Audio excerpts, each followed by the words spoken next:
Alright, let's take a look at why we would want to use the IJK notation instead of what we've been doing with vectors so far. Imagine we had a coordinate system here, x and y. I have a couple points labeled. And let's suppose we had an object move from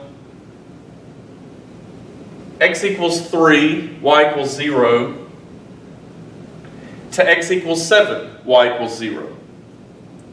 If we wanted to talk about the displacement, that is, the change in the position vector from one to the other, we've seen that before. In one dimension, we just talked about the change in x, x final minus x initial. We'd say it was positive 4. That is, the displacement vector is right there, pointing from where we started to where we ended. And that's perfectly fine. It was nice and easy to use. Great.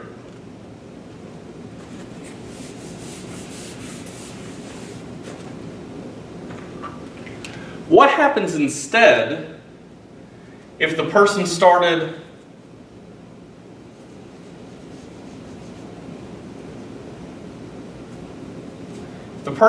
right here at x equals 3, y equals 0, and ended up here at x equals 0, y equals 3. Clearly, the motion, the direction of the displacement vector, which points from where you started to where you ended, is two-dimensional. It's not simply 7 minus 3 or 7 plus 3 or anything like that. We'd have to come up with this vector. Well, this is fairly simple to do if we use IJK notation.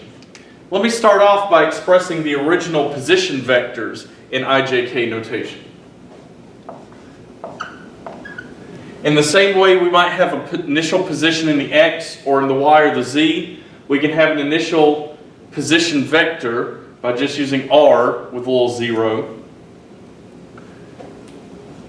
My initial position vector is the vector that points from the origin to where the object started. In other words, right here.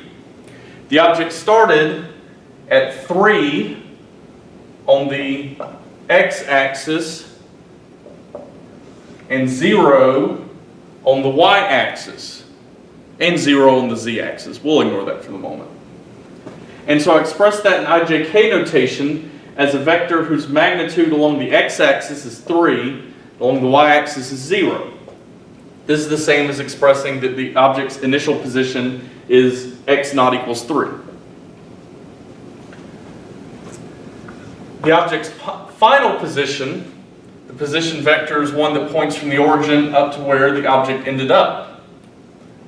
Well, at the end, the object was at 0 on the x-axis and positive 7 on the y-axis, and so I'd represent its position as 0 times I hat plus 7 times j hat.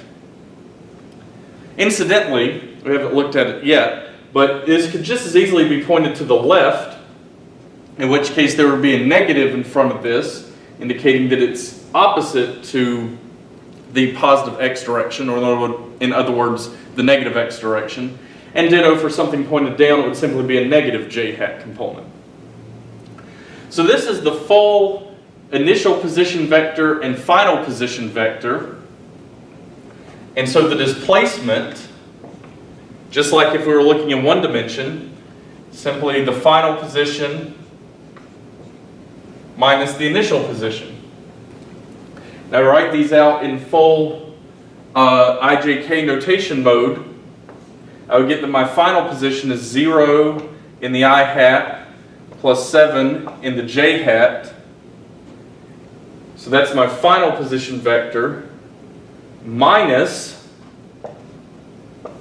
my initial position vector, which was 3 in the I hat and 0 in the j hat. Now before I go on, I want to draw your attention to a couple things. First, you see me writing these in parentheses. I put parentheses around essentially each vector. In some cases that doesn't matter. There's no particular need for the parentheses right here, but sometimes it is very important.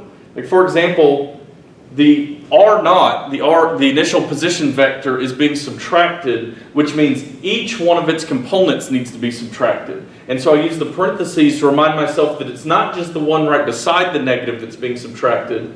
The whole vector is being subtracted, so I need to distribute the negative amongst each thing on the inside. That's the main reason I use parentheses even when I don't need them, is to make sure I get in the habit of just always writing my vectors out in parentheses. It's not necessary, but it's useful.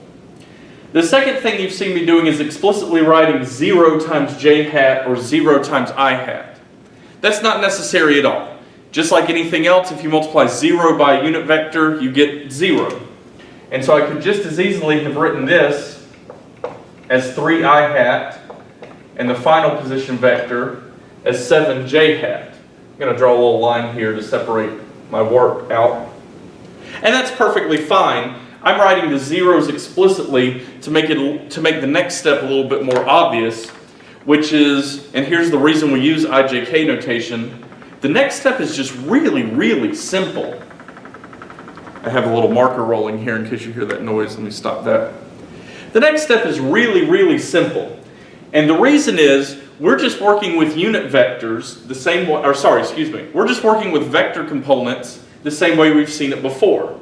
That is, we would combine all the x direction components, we would combine all the y direction components, and then we can just put them back together again. So that's what we're going to do here. Essentially, the x and the y components don't really mix with each other. We're just going to take each set of I components and we're going to do the math for them, and then separate from that, we're going to do the y components and the z components if we have them.